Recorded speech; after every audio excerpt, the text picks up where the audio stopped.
ప్రాముఖ్యమైనది కనుక ప్రార్థన గురించే మాట్లాడతాను. ఏమండి? సరే, మంచిది. మొదటి కొరింథీయులకు రాసిన పత్రిక, మొదట కొరింథీయులకు రాసిన పత్రిక 12వ అధ్యాయము 31వ వచనం. కృపావరములలో శ్రేష్టమైన వాటిని ఆసక్తితో అపేక్షించుడి, ఇదియుగాక ఆ సర్వోత్తమమైన మార్గమును మీకు చూపుచున్నాను. చిన్న ప్రార్థన. ప్రేమ కలిగిన తండ్రి, పరిశుద్ధుడా, మా గొప్ప ప్రభువా, మీ కొందనాలు. ఈ యొక్క రాత్రికాల సమయములో నీ సన్నిధిలో సమకూడి నీ మాటలు వినడానికి, నీ ముఖదర్శనం చేసుకోవడానికి మీరిచ్చిన కృపను బట్టి వందనాలు. నీ సన్నిధిలో మేము దీవించబడాలని, నీ సన్నిధిలో మేము ఆశీర్వదించబడాలని ఇష్టపడుతున్నారు.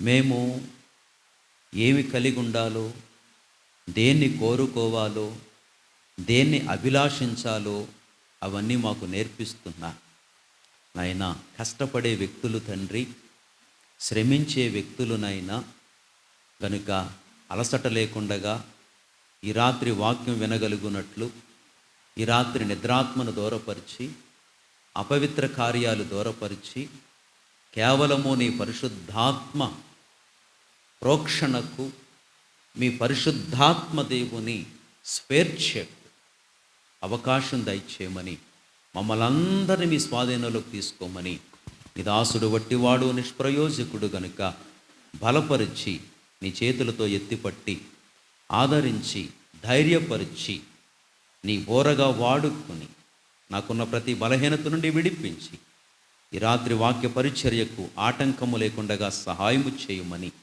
ప్రార్థిస్తూ, చేరి వచ్చిన వారిని మీకు అప్పగిస్తూ, అల్పుడనైన నన్ను నీకు అప్పగించుకుంటూ స్తుతి చెల్లిస్తూ, యేసు ప్రభువు పేరట అడిగి వేడుకుంటున్నాము తండ్రి.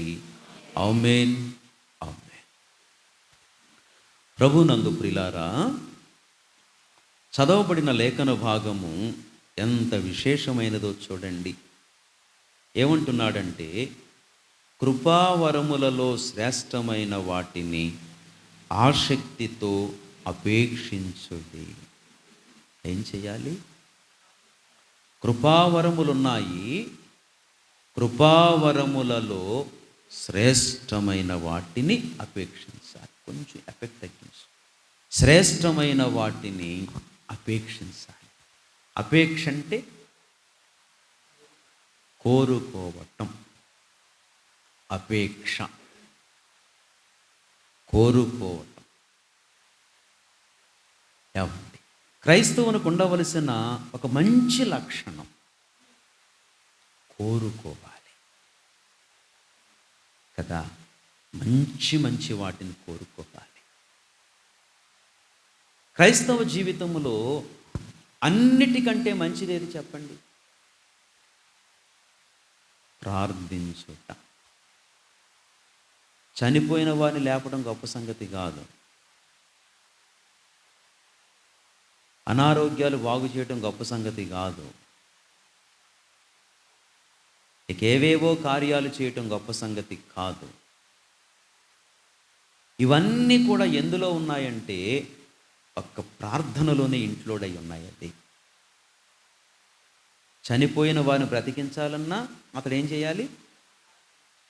రోగాలు వెళ్ళగొట్టాలన్నా అతడేం చేయాలి? దెయ్యములను వెళ్ళగొట్టాలన్నా అతడేం చేయాలి? అందుకని అన్నిటికంటే విలువైనది, అన్నిటికంటే ప్రాముఖ్యమైనది, అన్నిటికంటే విశేషమైనది ప్రార్థన. ఈ ప్రార్థన మనం కోరుకోవాలి. ఆసక్తితో అపేక్షించుటి. చూసారా? ఆసక్తితో అపేక్షించుట అని చెప్పి అంటాడు. తర్వాత మరొక మాట జ్ఞాపకం చేసుకుందాం. ఇక అక్కడ చాలు, అపేక్షించమని చెప్పాడు కదా. తరువాత 13వ అధ్యాయం 2వ వచనం. ప్రవచించు కృపావరము కలిగి మర్మములన్నీయు జ్ఞానమంతయు ఎరిగిన వాడనైనను కొండలను పెకళింపగల పరిపూర్ణ విశ్వాసము గలవాడనైనను ఆ ప్రేమ లేని వాడనైతే. ఒక మాట ఇక్కడే మనం చూసుకోవలసిన మాట ఏంటంటే, చూడండి, ప్రవచించుట. చూడండి,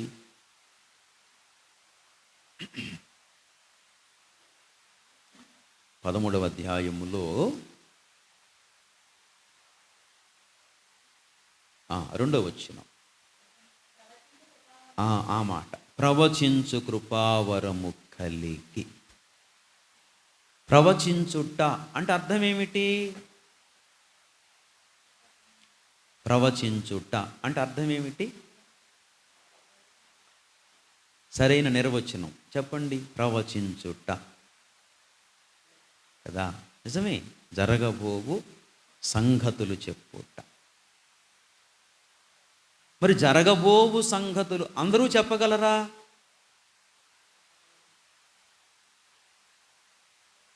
మొదటి సంఘములో ఆ వరం ఎవరికి ఉందంటే, తల్లి అయిన మిరియాముకుందది. మిరియాము ప్రవక్త్రి. మోషే, అహరోను, ఇక 40 లక్షల మంది ప్రజలు. ఆ వరం ఎవరికి ఉంది? అందులో ఒక్క ఆమెకుంది. చాలా రేయిరా వరాలు. ప్రవచించుట. మరి క్రొత్త నిబంధనకు వచ్చేసరికి ప్రవచించుట ఆధ్యాత్మిక అర్థం ఏమిటి? ప్రవచించుట అంటే ప్రార్థించుట. ప్రార్థించుట కూడా ప్రవచించుటే. ఒక వ్యక్తి కృపావరము కలిగి ఆత్మాభిషిక్తుడై ఏం చేస్తున్నాడంటే ప్రవచిస్తున్నాడు, ఇట్లా జరుగుద్ది అని. అది ఒక వరం. కానీ అందరికీ ఉండవలసిన ఒక వరం ఏమిటంటే ప్రార్థించుట అనే ప్రవచన వరం. అది ఈవేళ ప్రార్థించాం. దేని కొరకు? ఒక విషయం కొరకు ప్రార్థించాం. అంటే అది ఒకనాడు ఏమవుతుంది? జరుగుతుంది. ఒక కుటుంబ రక్షణ కొరకు ప్రార్థిస్తున్నాం. తప్పగా కుటుంబం ఎక్కడికి నడుస్తుంది? ఒక వ్యక్తి రక్షణ కొరకు ప్రార్థిస్తున్నాం. ఆ వ్యక్తి ఎక్కడికి వస్తాడు? ఒక వ్యక్తి ఆరోగ్యం కొరకు ప్రార్థన చేస్తున్నాం. ఆ వ్యక్తి ఏం పొందుకుంటాడు? అనుమానము లేదు. ఇక్కడున్న అందరము కూడా ఏ వరం కలిగి ఉన్నామో తెలుసా? ప్రవచించు వరము కలిగి ఉన్నాము. ప్రవచించుట అంటే ప్రార్థించుట. ప్రార్థించేవారిగా ఉండాలి. ప్రార్థించే ఆ వరాన్ని, అందుకే అక్కడ ప్రవచించుట ఆసక్తితో. ప్రార్థించడానికి ఆసక్తి ఉంటుందా? ఆసక్తి ఉంటుందా? ఉండదు. చాలా కార్యాలు చేయడానికి ఆసక్తి ఉంటుంది, ప్రార్థించడానికి ఆసక్తి ఉండదు. ఏమండి? చూడండి, ఆసక్తి లేదు కనుక ఎన్నింటికి వస్తున్నారు? ఏం వినటానికి వస్తున్నారు? ప్రార్థించే ఆసక్తి లేదు కనుక ఏం వినటానికి వస్తున్నారు? చెప్పండి. వాక్యం వినడానికి వస్తున్నారు. అది అంటే వాక్యానికంటే ముందు ఏం చేస్తాం మనం? నేను అనుకుంటాను, ఇక్కడ అందరూ వస్తే ప్రార్థించడానికి అందరినీ వాడుకుంటాను కదా అనుకుంటాను. కరెక్ట్గా వాక్యం టైంకి వస్తారు, పాటల టైంలో వస్తారు. 7 గంటలకు చేరుకుంటే, మంగళవారం మనకు ఒక ప్రత్యేక దినం. మంగళవారం మనకు ఒక వ్రత దినం, మంగళవారం మనకు ఒక ప్రతిష్ఠ దినం. అనుకుని రావాలి, ఈరోజు దేవుడు నన్ను వాడుకుంటాడా, ఈరోజు దేవుడు నన్ను వాడుకోవాలి. నేను అనుకుంటాను, చాలామంది తల్లులు బిడ్డలు ఉన్నారు, వాడుకోవాలనుకుంటాను. చాలామంది ఆ సోదరులు బిడ్డలు ఉన్నారు, వాడుకోవాలనుకుంటాను ప్రార్థించడానికి. నాకు అనుకూలంగా రారు.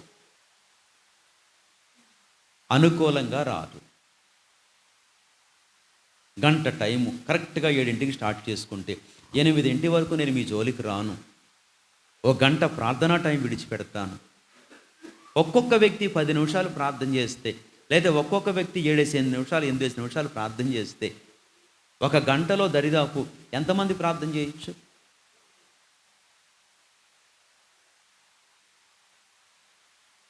రారు. దేవుడు నన్ను ఏ విధంగా వాడుకుంటాడు ఈవేళ? దేవుడు నన్ను ఏ విధంగా ఈరోజు నన్ను వాడుకుంటాడు?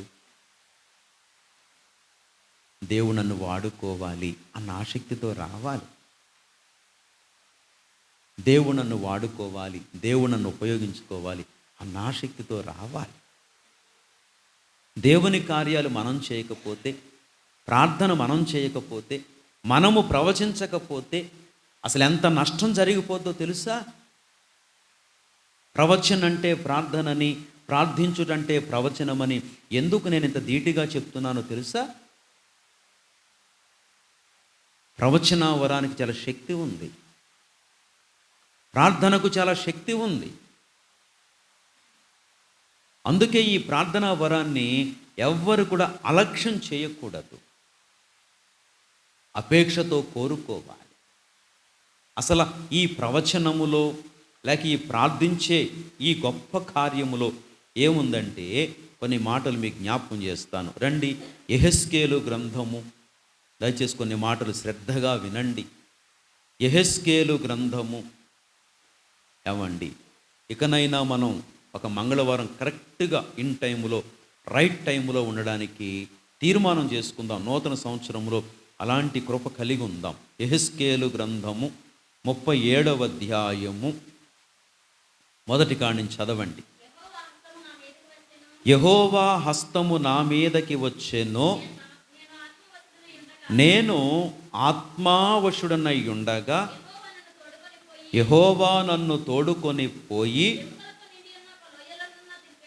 ఎముకలతో నిండియున్న ఒక లోయలో నన్ను దింపెను. ఆయన వాటి మధ్య నన్ను ఇటు అటు నడిపించుచుండగా ఎముకలు అనేకములు ఆ లోయలో ఉండెను, కనబడెను. అవి కేవలము ఎండిపోయినవి.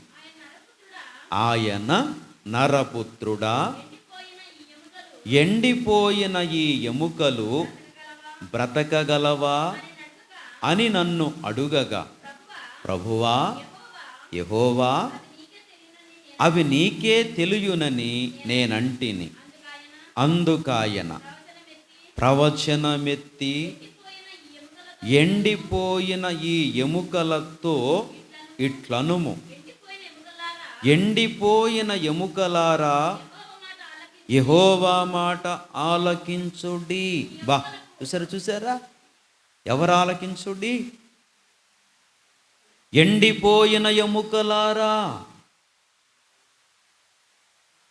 యెహోవా మాట ఆలకించుడి. బా, ప్రవచనంలో ఎంత శక్తి ఉందండి! ప్రవచనంలో ఎంత శక్తి ఉందండి! ఎవరికి వినిపించుట? దేవుని స్వరాన్ని ఎవరికి వినిపించుట? ఎండిపోయిన ఎముకలకు. అవి ఎండిపోయినయట. ఎండిపోవటం అంటే అర్థం, ఎండిపోయిన పుల్లలు దేనికి సిద్ధం? కాలిపోవడానికి సిద్ధం. ఎండిపోయిన పుల్లలు కాలిపోవడానికి సిద్ధం, బూడిద కావడానికి సిద్ధం.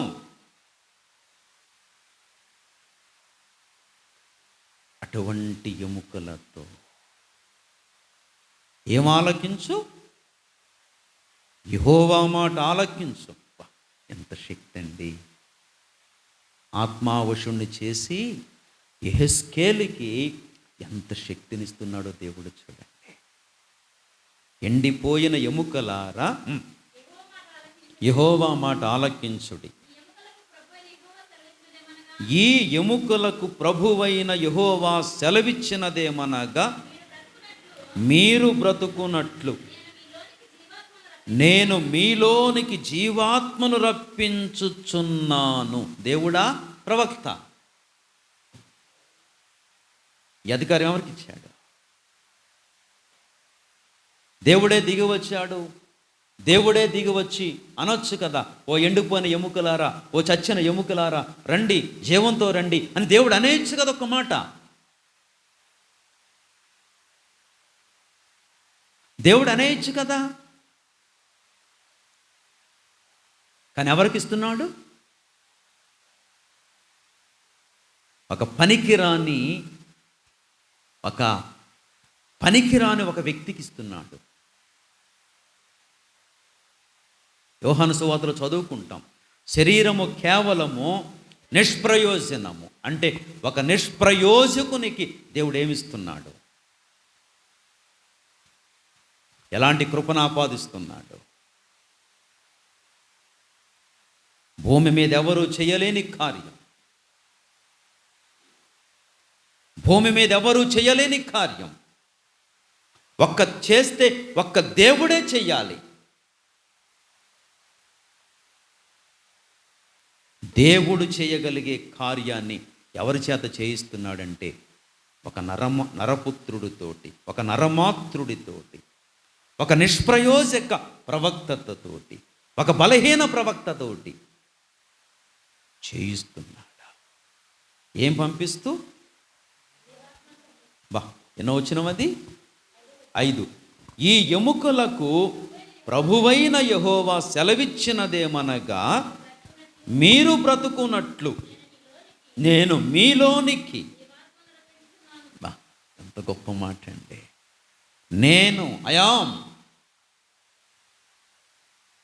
నేను ఇదిగో ఎండిపోయిన ఎముకలారా, దేవుడు మీలోనికి జీవాత్మ పంపించును. కాదు. ఎవరు? నేను. ఎంత బలపరిచాడండి! ఎంత బలపరిచాడండి! మా నాగమ్మ గారు వింటున్నారా? బాగా వినా.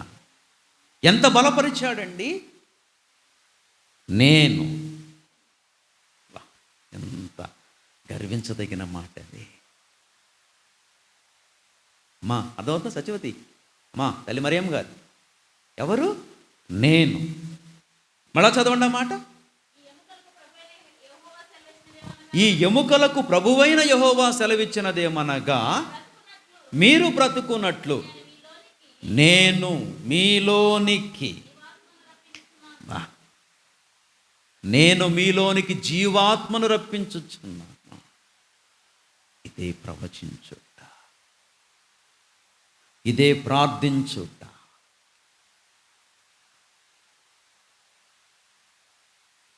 ఇలాంటి కార్యాన్ని పక్కన పెట్టి తెపాలాలు దోముకుంటాకి సెంబులు దోముకుంటే సాయం సరిపోతుంది మనకి. మా ఆశ ఏంటంటే ఎప్పుడు మీ హృదయాలు వాక్యంతో నింపాలి. దొరికిన ప్రతి సమయం వాక్యంతోనే కూర్చుంటాం. ప్రార్థనా సమయం ఉంది కదా, రావాలి, సద్వినియోగం చేసుకోవాలి. రోజు ఆదివారం కూడా బజార్లోనే ఉంటారు, సోమవారం బజార్లో ఉంటారు, బుధవారం బజార్లో ఉంటారు, గురువారం బజార్ ఉంటారు, లక్షవారం బజార్, శుక్రవారం బజార్లో ఉంటారు, రోజు బజార్లోనే ఉంటారు. ఆ మంగళవారం కూడా ఆ టైం అలా గడిపేయాలి ఏంటండి? ఎంత శక్తి, ఎంత జీవాన్ని ఒక నిష్ప్రయోజకమైన వ్యక్తికి ఇస్తున్నాడు, ఒక మనుషుడికి ఇస్తున్నాడు. చూడండి, అరే ఇంత కృప ఎందుకు పోగొట్టుకోవాలి మనం? ఒక్కరోజు కదా, ఒక్క గంట కదా, ఒక్క గంట ముందు వస్తే ఎంత జీవాన్ని పొందుకుంటారు, ఎంత శక్తితో నింపబడతారు, ఎంత జీవాత్మతో నింపబడతారు. ఎంత భాగ్యం పోగొట్టుకుంటున్నాం. రాలేదు రావట్లేదు రా మేము అనడమే తప్ప ఈ రుచి దొరకాలండి, ఈ రుచి దొరకాలండి. నిజంగా అనుకుంటాను, ఎంతమందితో ప్రార్థన చేయించుకోవాలి అనుకుంటాను. నేను చాలా ఉత్సాహంతో వస్తాను. నేను కానీ సేవకులు కానీ 7:00 నాన్న లేట్ అవ్వకూడదు, పెందరకడ వెళ్ళిపోవాలి, మనం లేట్ అవ్వకూడదు అంట. వచ్చేస్తారు, వాళ్ళందరూ ప్రార్థన చేస్తారు. పరిశుద్ధుల వాళ్ళందరూ, పవిత్రుల వాళ్ళందరూ, దేవుని ఆత్మతో నింపబడిన వాళ్ళందరూ మనం లేట్ అవ్వకూడదు నాన్న అంటారు. మీరేమో రారాయే. ఆ వాక్యం టైంకి వచ్చి 2 మాటని వెళ్ళిపోతారు. నిజంగా ప్రతిష్ఠించుకొని ఆ మాట చూసే ఎంత అవేర్నెస్గా ఉందో చూసారు. అది ఆ మాట ఎంత అవేర్నెస్గా ఉంది. తల్లి మరోసారి చదవరా మాట. మీరు బ్రతుకున్నట్లు, మీరు బ్రతుకున్నట్లు నేను మీలోనికి జీవాత్మను రప్పించుచున్నాను. ఇలాంటి మాటలు ధైర్యాన్నిస్తాయి. 1-2 ఎముకలు కావు,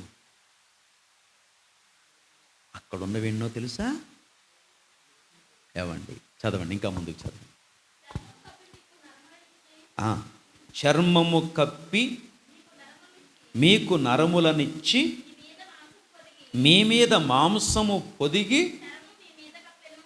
చర్మము మీ మీద కప్పెదను, మీలో జీవాత్మనుంచగా. ఒక డాక్టర్ చేయవలసిన పని. చర్మం ఎవరు కప్పుతారు? ఎవరు కుట్లేస్తారు? ఇదంతా ఎవరు చేయవలసిన పని?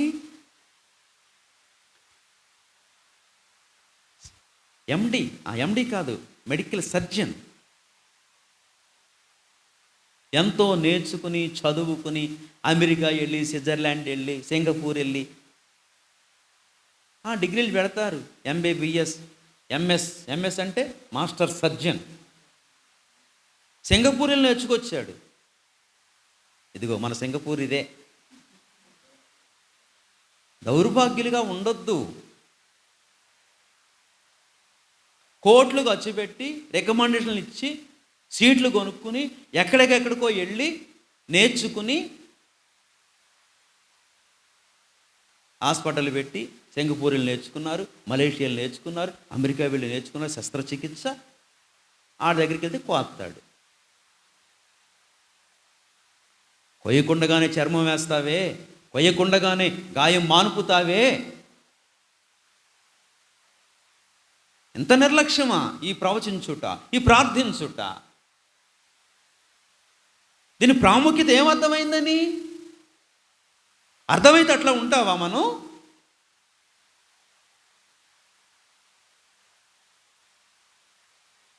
ఆ చదివిన భాగాలను ఎవరు చేస్తారండి భూమి మీద?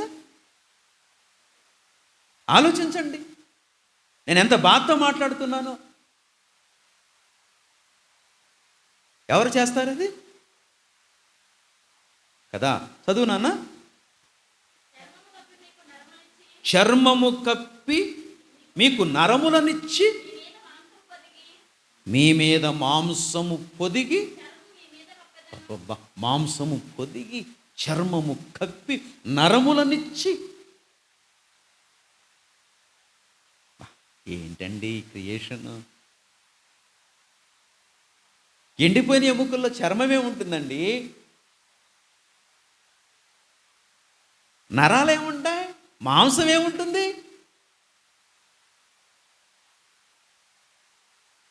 అదంతా ఎవరి చేత చేయిస్తున్నాడు దేవుడు? అదంతా చేయవలసిన పని ఎవరు? దేవుడు. వాస్తవంగా సృష్టికర్త చెయ్యాలి, కానీ ఆ పని అంతా ఎవరి చేత చేయిస్తున్నాడు? ఏంటండి నిజంగా మా దిమాగ్ ఖరాబ్ అయిందండి.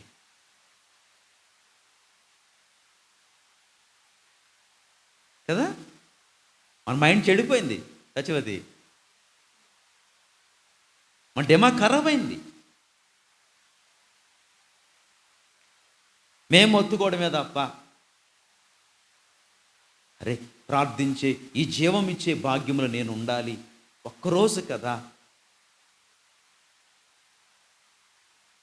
కేటాయించలేకపోతున్నారు.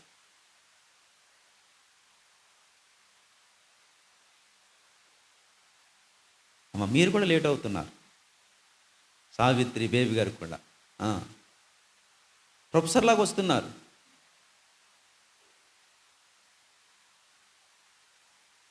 దేవుని సన్నిధికి ఎలా వస్తున్నారంటే ప్రొఫెసర్ లాగా. ఏది ఆ ప్రొఫెసర్లు గెజిటెడ్ ఆఫీసర్స్ ఉంటారు కదా, అట్లా వచ్చి అలా చూసుకెళ్ళిపోతారు, ఓ సంతకం పెట్టి జీతం పట్టుకుపోతారు. అలా వెళ్ళిపోతున్నారు మీరు.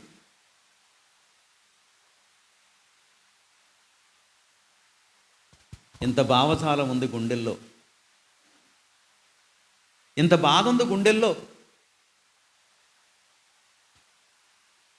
మన చేత దేవుడు మనల్ని ఎలా వాడుకోవాలనుకుంటున్నాడు, మన చేత ఎలాంటి కార్యాలు చేయాలనుకుంటున్నాడు చూసారా. చర్మమునిచ్చి చదవరా తల్లి. చర్మము కప్పి మీకు నరములనిచ్చి మీ మీద మాంసము పొదిగి చర్మము మీ మీద కప్పెదను, మీలో జీవాత్మనుంచగా మీరు బ్రతుకుదురు, అప్పుడు నేను యెహోవానై ఉన్నానని అది మీరు తెలుసుకుందరు. ఈ కప్పే పని, పేర్చే పని, నరాలిచ్చే పని ఎవరికి అప్పగించాడు? ఎవరికి అప్పగించాడు దేవుడు? ఒక ప్రవక్తకి, ఒక భక్తునికి అప్పగించాడు. ఇదంతా ఒక భక్తుడు చేస్తే అప్పుడు అన్నాడు, నేను యెహోవానై ఉన్నానని మీరు తెలుసుకుందరు. ఎంత క్రియేషన్ అండి ఇక్కడ, ఎంత క్రియేషన్ అండి ఇక్కడ. చదువుతారు. ఆయన నాకు ఇచ్చిన ఆజ్ఞ ప్రకారము, అది ఆయన నాకు ఇచ్చిన ఆజ్ఞ ప్రకారము. ఏమిటి ఆజ్ఞ? చర్మము కప్పేది, నరాలిచ్చేది, మాంసము పొదిగేది. ఆయన నాకు ఇచ్చిన ఆజ్ఞ ప్రకారము నేను ప్రవచించగా గడగడమను ధ్వని ఒకటి పుట్టెను. అప్పుడు ఎముకలు ఒకదానికొకటి కలుసుకొనెను. నేను చూచుచుండగా నరములను మాంసమును వాటి మీదికి వచ్చెను, వాటిపైన చర్మమును కప్పెను. అయితే వాటిలో జీవాత్మ ఏమాత్రమును లేకపోయాను. ప్రవచించాడట. ప్రవచించగానే, ప్రవచనమెత్తి ప్రవచించగానే, ప్రవచనము ముగియగానే చూస్తున్నాడు, ప్రవచించి చూస్తున్నాడు. అంతే ఏమనపడుతోందట? గడగడగడమన ధ్వని. గడగడమన ధ్వని ఏంటంటే ఎముకలన్నీ ఇట్లా అప్పుడు చూడండి, ఆ ఎండిపోయిన ఎముకలు ఇలా పోస్తూ ఉంటే ఏం సౌండ్ వస్తాయి? గుల్ల సౌండ్, కర్ర సౌండ్, టకటకటకటమంటా ఉంటాయి. ఆ సౌండ్ వస్తుందట ఆ లోయలో.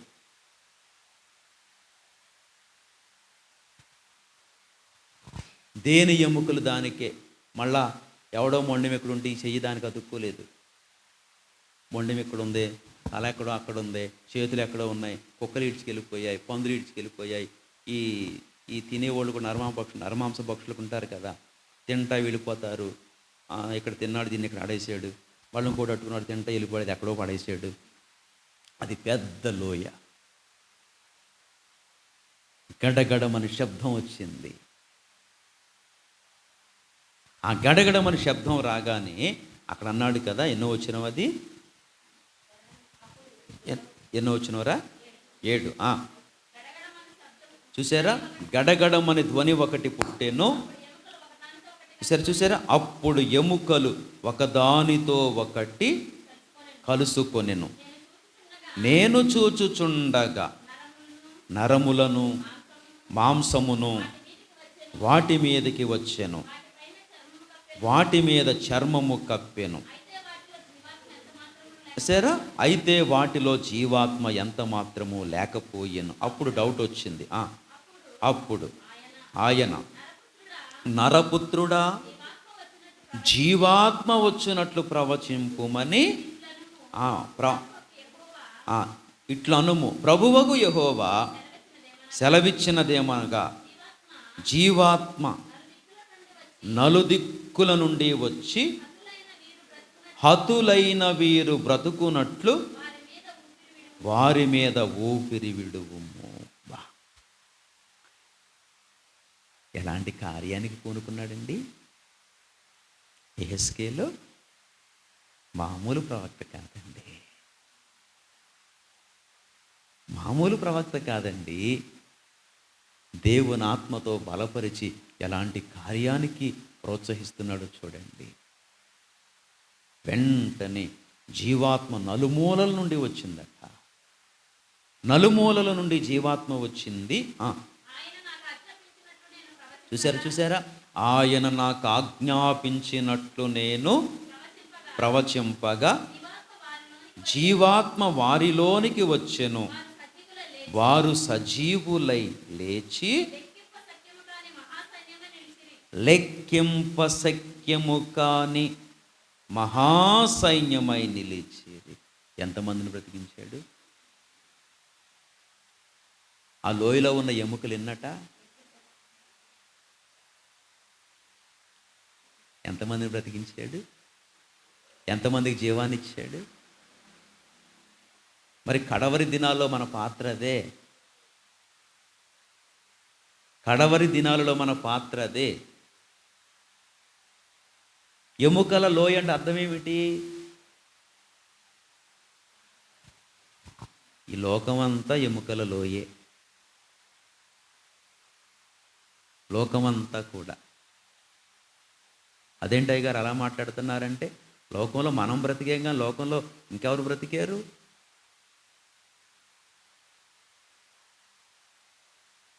వేళ ప్రధానమంత్రి మోదీ గారు బ్రతికున్నారు కానీ ఆయనలో ఏమీ లేదు. మరి ఆయన ఎవరు చెప్పండి ఇప్పుడు? మరి అలాంటి వాళ్ళని కూడా బ్రతికించాలి.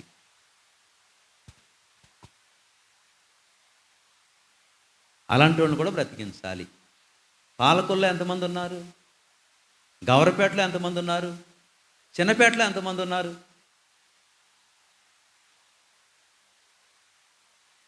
పూలపల్లిలో ఎంతమంది ఉన్నారు? చింతపర్లో ఎంతమంది ఉన్నారు? బగ్గేశ్వరాన్ని ఎంతమంది ఉన్నారు?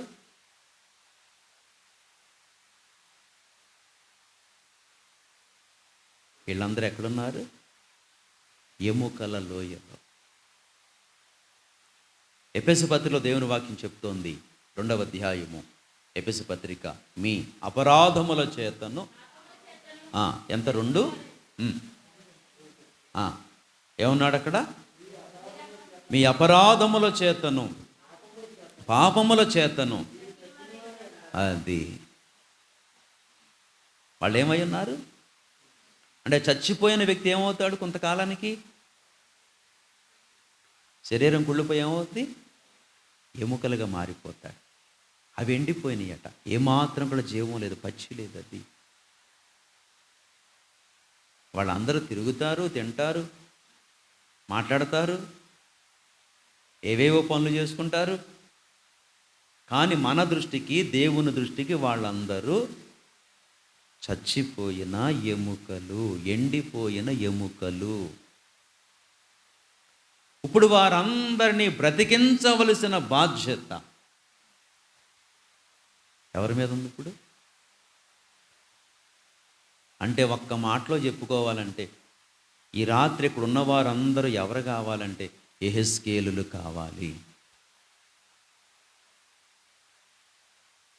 అర్థమవుతుందా?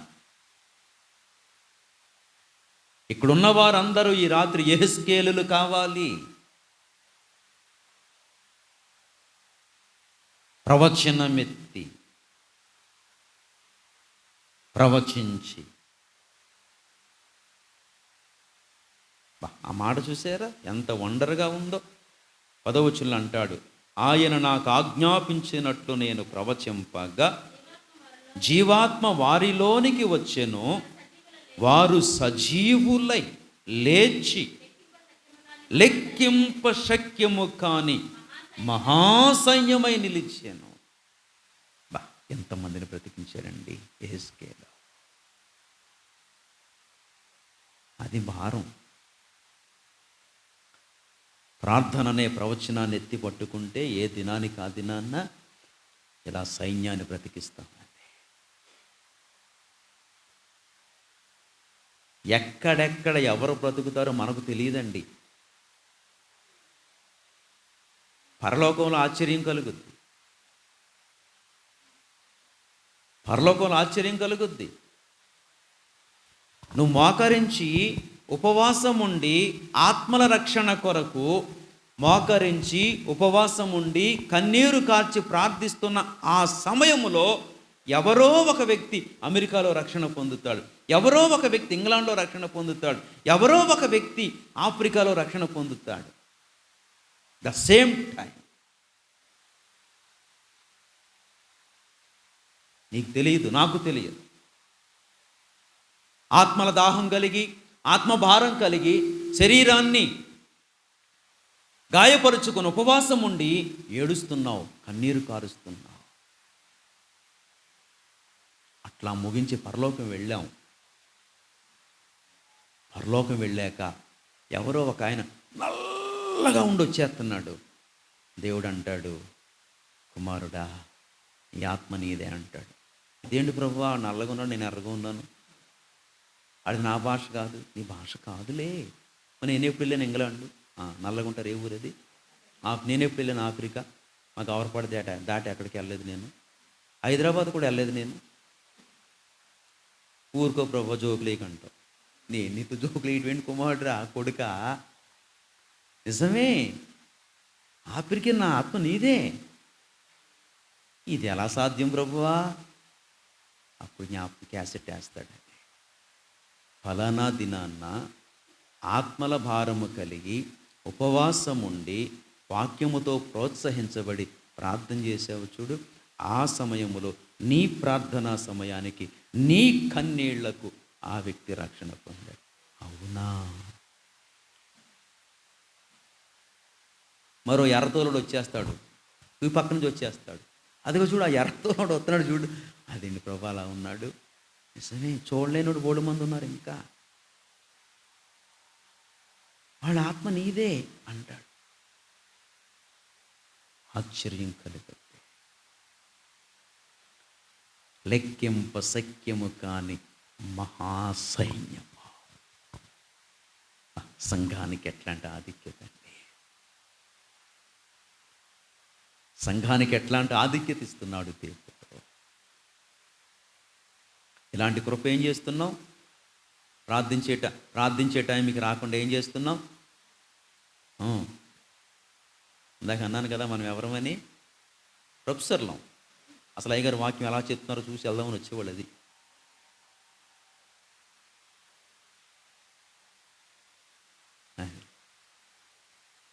నీ జీవితంలో ఎంత వాక్యం ఉన్నా, మన జీవితంలో ఎంత వాక్యం విన్నా, ప్రార్థన లేకపోతే జీవము లేదు. ఇంకో మాట చెప్తాను, వాక్యం ఉన్నా లేకపోయినా ప్రార్థన ఉంటే చాలు.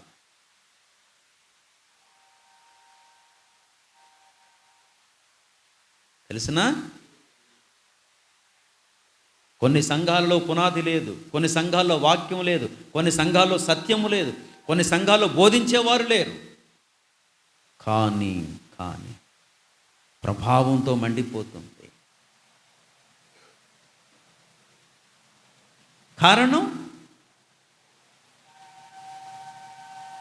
అందులో ప్రార్థించేవారు ఉన్నారది, ప్రవచించే యెహెజ్కేలులు ఉన్నారది. అందుకు అందరూ బ్రతికిపోతున్నారు, జీవంతో బ్రతికిపోతున్నారు. ఎలాంటి సజ్జనస్ అండి మనం! ఈ మాట చెప్తుంటే నాకు సంతోషం కలుగుతుంది. ఎలాంటి కృప దేవుడు ఇస్తున్నాడండి కదా. చాలామంది అంటారు, అయ్యగారు మీరు ప్రార్థన చేశారండి తగ్గిపోయింది. నేనైనా బాగు చేశానా? నేనైనా బిళ్ళేసానా?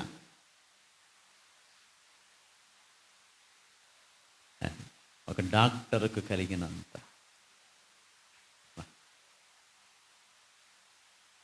ఎంఎస్ మాస్టర్ సర్జన్ అసలైన ఒక ఆయన ఉన్నాడు, ఆయన మనల్ని బలపరుస్తున్నాడు. అది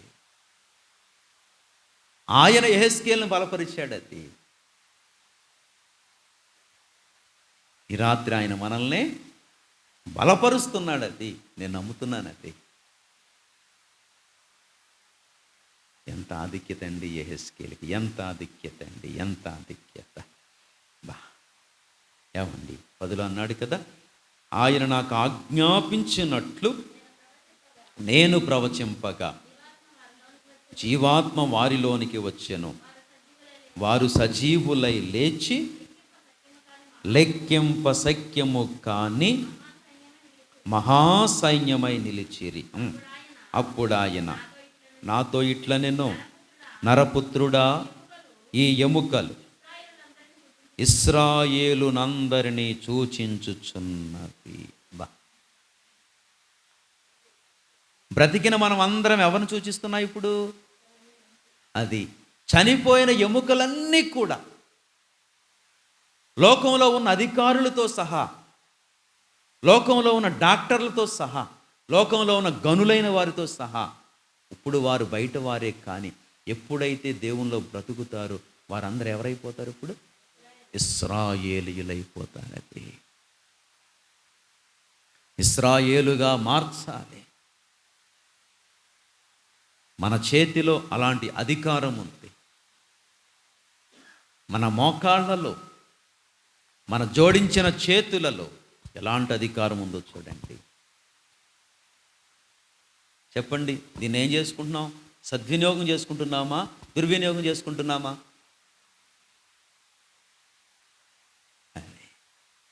కనుక ప్రార్థించే టైంకి రండి. వ్యక్తిగతంగా ప్రార్థించాలి, సంఘపరంగా ప్రార్థించాలి, కుటుంబపరంగా కూడా ప్రార్థించాలి. ఆదివారాలు సాగుతున్నాయి కదా, మెసేజ్లు కొనసాగుతున్నాయి. అన్ని విషయాల్లో తోస్తాడు. అది న్యాయమైన త్రాసులో తోస్తాడు దేవుడు. అది అదే ఆ ఎముకలన్నీ కూడా ఇశ్రాయేలును సూచిస్తున్నాయి. పిల్లారా, ఎంత గొప్ప సంగతి అండి, ఎంత గొప్ప సంగతి అండి. తర్వాత చూసారా, వారు మన ఎముకలు ఎండిపోయెను, మన ఆశ విఫలమాయెను, మనము నాశనమైపోతిమి అని అనుకొనుచున్నారు. చూసారా, వాళ్ళు ఏమనుకుంటున్నారంట? ఏమనుకున్నారు?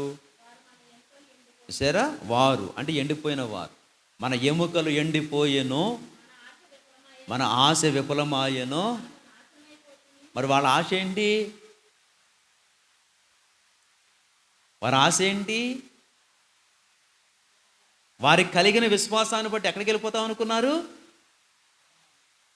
గంగలో మునిగితే ఎక్కడికి వెళ్ళిపోతాం అనుకున్నారు?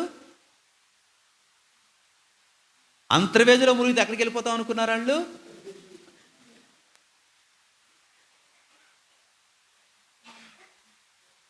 ఆశ.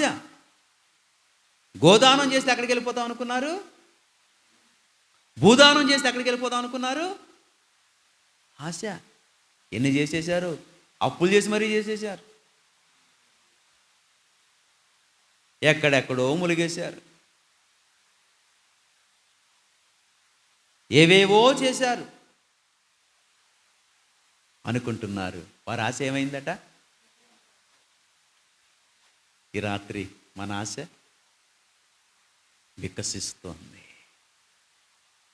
ఈ రాత్రి మన ఆశ వికసిస్తోంది, ప్రకాశిస్తోంది. 18 సంవత్సరాలు వెళ్ళాడు అయ్యప్ప కొండకు. ఎవరో గోపి గారు. ఎక్కడెట్టు మోసాడు ఆ విగ్రహాన్ని. కూతురి పెళ్ళి అక్కడే చేశాడు.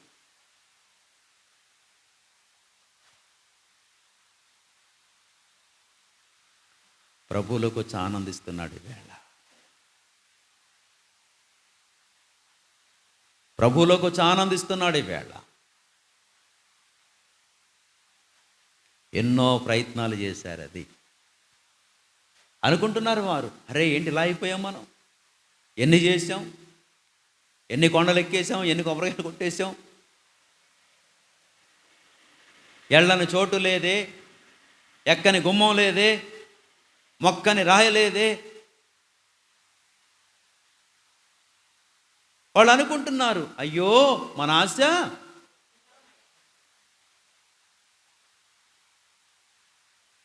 ఎండిపోయిన వాళ్ళు అనుకుంటున్నారు అది. అయినా రావడానికి ఏదో బిడియం.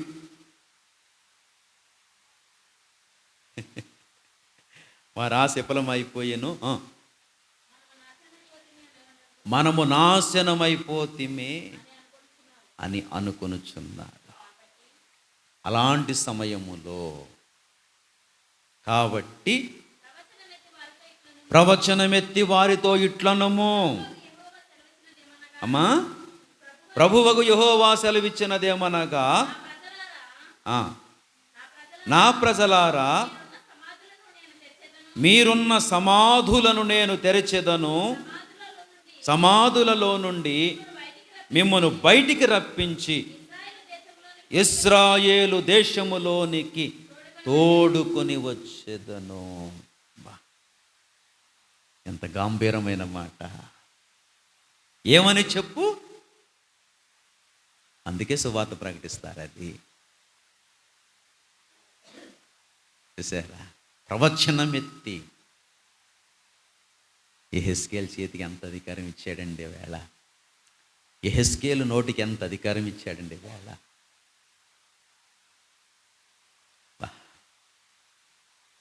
ప్రవచించుట ఈజ్ ఈక్వల్ ప్రార్థించుట. ఎంత గొప్ప కార్యం అండి. నిరాశలో ఉన్న వారికి అండగా నిలవాలండి. వాళ్ళు అనుకుంటున్నారు, అయ్యో ఆశ విఫలం అయిపోయింది, అయిపోయావురా, ఇక నాశనం అయిపోయావురా. అలాంటి వారి దగ్గరికి వెళ్ళి అంటున్నాడు, ప్రవచనమెత్తిట్లనము, ప్రవచనమెత్తిట్లనము. ఏమంటున్నాడంటే, ప్రభువగు యెహోవా సెలవిచ్చినదేమనగా, నా ప్రజలారా మీరున్న సమాధులను నేను తెరచెదను. ఎంత అధికారం అండి. సమాధి తెరవటం అంటే మాటలా? అది ఒక వ్యక్తి జీవంలోకి రావడానికి మాటలా?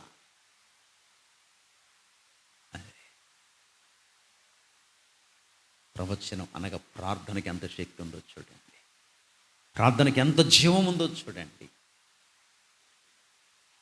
అందుకే ఇలాంటి గొప్ప ప్రార్థన ప్రభువు కూడా నిర్లక్ష్యం చేయాల. శరీరధారిగా ఉన్నప్పుడు ఎంత గొప్ప ప్రార్థన చేశాడండి ఆయన. అది ప్లీజ్ ప్రార్థన నిర్లక్ష్యం చేయకండి. సకాలంలో రండి, ప్రార్థించడానికి సకాలంలో ఉండండి. వ్యక్తిగతంగా కొంత సమయాన్ని హెచ్చించండి. అలా పెంచుకుంటూ వెళ్ళిపోవాలి. ఏమండి, ముందు ఒక గంట ప్లాన్ చేసుకోండి. వ్యక్తిగతంగా ఒక గంట ప్లాన్ చేసుకోండి. ప్రార్థనే ఒక గంట ప్రార్థించండి. తర్వాత ఇంకొంచెం పెంచుకోండి, ఇంకొంచెం పెంచుకోండి. వ్యక్తిగత ప్రార్థన ఉండాలి, సంఘ ప్రార్థన ఉండాలి, కుటుంబ ప్రార్థన ఉండాలి. మన జీవితాల్లో మన చేతిలో ఇంత శక్తి ఉంది ప్రియులారా. ఎక్కడికి వెళ్ళి ఇక సమాధి అంటే సమాధి అది ప్రతి వ్యక్తి జీవితంలో లాస్ట్ స్టేజ్. బ్రతికుండగా అందరూ వెళ్ళి వస్తారా ఒక వ్యక్తి దగ్గరికి? చచ్చిపోయికి వెళ్తారా? అరే రండ్రా, ఇదే ఆఖరిసారి రా, పలకరించి వచ్చేద్దాం, వెళ్ళొచ్చే చూసి వచ్చేద్దాం, చివరి సూపన్న ముఖం చూసి వచ్చేద్దాం. తర్వాతకి లేదు, చాప్టర్ లేదు, తర్వాత చాప్టర్ లేదు. కానీ దేవాది దేవుడు అంటున్నాడు, ప్రవచనమెత్తు, సమాధుల్లోకి వచ్చి నేను లేపుతానని చెప్పు అంటున్నాడు. అదే ఇప్పుడు ఎక్కడుందంటే, లోకం అంతా ఎక్కడుందంటే ఇదంతా సమాధి, కప్పబడుతుంది. సమాధి అంటే అర్థం ఏంటి? పోయి తీసి కప్పబడుతుంది. ఇదిగో ఆకాశం అనే ప్లేట్ వేయబడింది. అది ఇదంతా సమాధి. ఎంతమంది ఉన్నారు?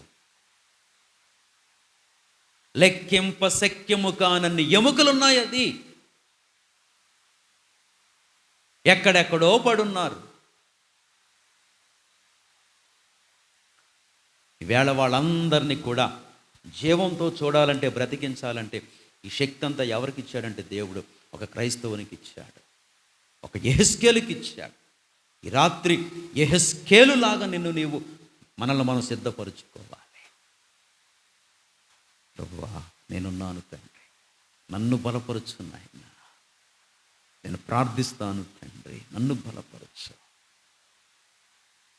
అదే ఎంత అద్భుతమైన మాట అండి, ఎంత అద్భుతమైన మాట అండి.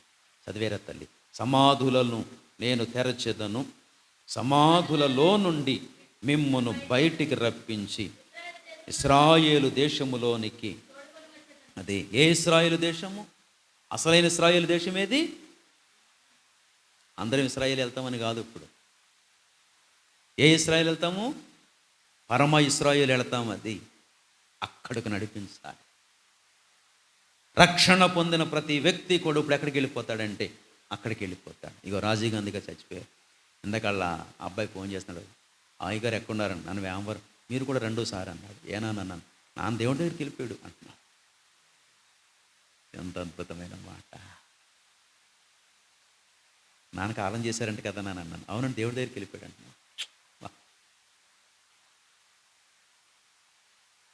ఈవేళ క్రైస్తవుడు ఎక్కడ చనిపోయినా సరే ఎక్కడికి వెళ్ళిపోతాడంటే యెరూషలేము వెళ్ళిపోతాడు, పరమ యెరూషలేము వెళ్ళిపోతాడు. అది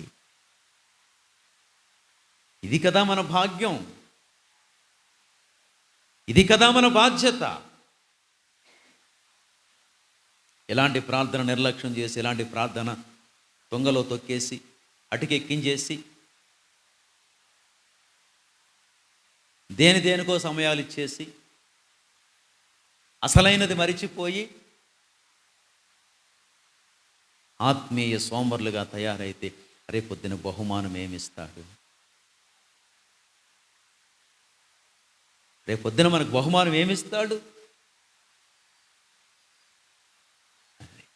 యెహెజ్కేలు 37 చదవండి, ఎంతైనా అందులో పాఠాలు నేర్చుకోవచ్చు. తర్వాత చదువురా తల్లి.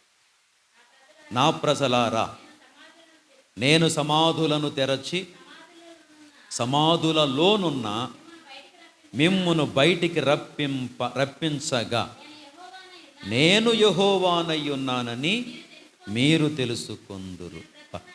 మీరు బ్రతుకున్నట్లు నా ఆత్మను మీలో ఉంచి మీ దేశములో మిమ్మును నివసింపచేసేదను. యెహోవానగు నేను మాట ఇచ్చి దాన్ని నెరవేర్తునని మీరు తెలుసుకొందురు. అది ఇదే యెహోవా వాక్కు. దేవుడు బ్రతికిస్తాడు. అది అందుకని ఇలాంటి ప్రవచించే ప్రార్థనను ఏం చేయకూడదు మనం? అది కట్టలు తెంచుకురావాలి. ఏమండి, ప్రతి బంధకాన్ని తెంచుకొని రావాలి, ప్రతి బంధకాన్ని తెంచుకొని రావాలి, ప్రతిష్ఠించుకోవాలి ఈ గొప్ప కార్యము కొరకై. అసలు ఇంతమందిని ప్రభువులోకి నడిపిస్తే, ఇంతమందిని యెరూషలేముకి నడిపించాడు దేవుడు. యెహెజ్కేలుకి ఎంత బహుమానం ఇస్తాడండి? అసలు ఎలాంటి ఘనతనిస్తాడండి? అసలు రేపొద్దున గవరపేట వారిని కూడా నిలబెట్టి ఈ బహుమానం ఇవ్వబోతున్నాడండి. ఇలా కట్టబడిన నాడు, ఇలా సిద్ధపడిన నాడు. అది అందుకనే ఈ ప్రవచన వరాన్ని ఎవ్వరు కూడా నిర్లక్ష్యం చేయొద్దు. ఏవండి, రెండు లేఖనాలు చూపించి ముగించేస్తాను. అపోస్తుల కార్యములు 2వ అధ్యాయము 21. అప్పుడు ప్రభునామమును బట్టి ప్రార్థన చేయువారందరూ రక్షణ పొందుదురు అని దేవుడు చెప్పుచున్నాడు. ఎంత గొప్ప మాట! ప్రార్థనకి దేవుడు ఎలాంటి స్థానాన్ని కల్పిస్తున్నాడు? చూసారు మరోసారి చదవండి. అప్పుడు ప్రభువు నామమును బట్టి ప్రార్థన చేయు వారందరూ రక్షణ పొందుదురు అని దేవుడు చెప్పుచున్నాడు. ఇది దేవుని మాట. రక్షణ పొందటమే సమాధుల్లోంచి బయటికి రావటం, ఎండిన స్థితిలో నుంచి బయటికి రావటం అని దేవుడు చెప్పుచున్నాడు. ఇది దేవుని మాట. అందుకే ఈ ప్రార్థన ఏం చేయకూడదు మనం? అదే ఆదికాండం 20వ అధ్యాయము, రండి ముగింపులోకి వచ్చాం. ఆదికాండం 20వ అధ్యాయము 7వ వచనం. కాబట్టి ఆ మనుషుని భార్యను తిరిగి అతనికి అప్పగించుము, అతడు ప్రవక్త, అతడు నీ కొరకు ప్రార్థన చేయను, నీవు బ్రతుకుదు.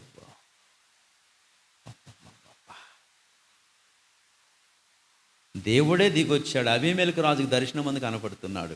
వారు పిచ్చోడా, వారు పనికిమాలిన రాజా, నేనే నిన్ను బ్రతికిస్తానని చెప్పొచ్చు కదా. అని ఏమన్నాడు?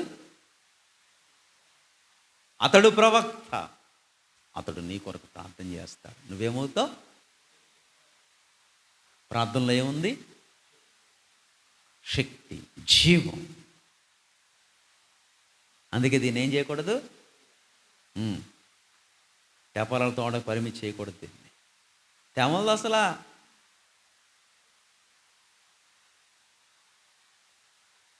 మేము మాత్రం పొడిచేమేంటి? మేము కూడా మాకు బయట పోవడం ఉన్నాయి.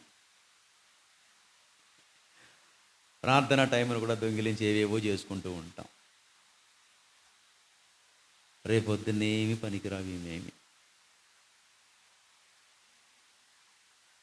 అది మరి ఎంతవరకు నిర్ణయించుకొని, ఎంతవరకు తీర్మానించుకొని, ఎలాంటి యెహెజ్కేలులుగా సిద్ధపడతారు, ఎలాంటి ప్రవచన ఆత్మతో నింపబడి ప్రవచించే వారిగా కట్టుకుంటారు. దేవుడు మాట్లాడమన్నాడు, దేవుడు మాట్లాడమన్నాడు, మాట్లాడుతున్నాను. నిర్ణయం మీది, నిర్ణయం మీది. ఇది దేవుని ఆలోచన. ప్రార్థించాలని, అనేకులను బ్రతికించాలని, అనేకులను పరమ యెరూషలేము నడిపించాలని దేవుని ఆలోచన. అందరూ కూడా ప్రవచించే వారిగా ఉండాలని దేవుని చిత్తం, దేవుని ఆలోచన. మరి దీన్ని ఎంతవరకు కడతారో, దీన్ని ఎంతవరకు తీసుకుంటారో మీ ఇష్టం. నిర్ణయం మీది, అది ఎంపిక మీది. కనుక దేవుడు మనకైతే చాలా గొప్ప భాగ్యాన్ని ఇచ్చాడు. మన ప్రార్థన వ్యర్థం కాదు, మన ప్రార్థన నిష్ప్రయోజనం కాదు. మనం ఎవరి కోసం ప్రార్థన చేస్తామో ఖచ్చితంగా ఆ వ్యక్తి బ్రతుకుతాడు. ఈ లోకంలో చూసినా చూడకపోయినా ఆ వ్యక్తిని దేవుడు ఆ పై లోకంలో మనకు చూపిస్తాడు. కిరీటంగా పట్టుకొస్తాడు, బహుమతిగా పట్టుకొస్తాడు. అది అందుకే ప్రార్థించే పనిలో నిర్లక్ష్యం కాకండి. ప్రవచించే పని, ప్రార్థించే పని ఆ శక్తితో ఏం చేయాలి? అపేక్షించండి, కోరుకుందాం.